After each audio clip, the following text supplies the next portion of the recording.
விநாயகருக்கு ஏன் அருகம்புல் மாலை போடுறோம்னு தெரியுமா?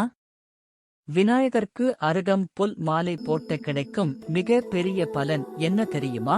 விநாயகருக்கும் அருகம்புல்கும் என்ன தொடர்புன்னு தெரிஞ்சுக்க டிஸ்கிரிப்ஷன்ல லிங்க் இருக்கு. அனலாசுரன் என்கிற அசுரன் தேவர்களை ரொம்ப துன்புறுத்தி வந்தான். தன்னை எதிர்ப்பவர்களை அனலாய் மாற்றி சாம்பலாக்கி விடுவான். இவனை பிரம்மாவாலும் தேவேந்திரனாலும் அடக்க முடியவில்லை. அவர்கள் சிவன் பார்வதியை சந்தித்து முறையிட்டனர். சிவனும் விநாயகரை அழைத்து அந்த அரக்கனை அழைத்து வா என்று கட்டளையிட்டார். விநாயகரும் போத கணங்களுடன் போருக்குச் சென்றார். அங்கு சென்றதும் அனலாசுரன் போதகணங்களை எரித்துச் சாம்பலாக்கினான். விநாயகர் அனலாசுரனுடன் மோதினார். ஆனால் அவனை வெற்றி கொள்ள முடியவில்லை.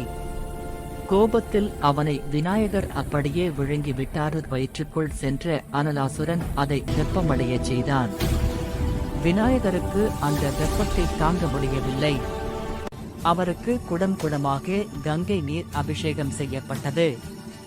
அதனால் எந்த பயனும் ஏற்படவில்லை. இந்நிலையில் ஒரு முனிவர் அருகம்புல்லை கொண்டு வந்து விநாயகரின் தலை மேல் வைத்தார். அவரது எரிச்சல் அடங்கியது. அனலாசுரனும் வயிற்றுக்குள் ஜீரணமாகிவிட்டான். அன்று முதல் தன்னை அருகம்புல் கொண்டு அர்ச்சிக்க வேண்டுமென விநாயகர் கட்டளையிட்டார். இப்படித்தான் விநாயகருக்கு அருகம்புல் சாற்றும் பழக்கம் ஏற்பட்டது. விநாயகருக்கு அருகம்புல் மாலை சாற்றினால் அவர் உள்ளம் குளிரும்.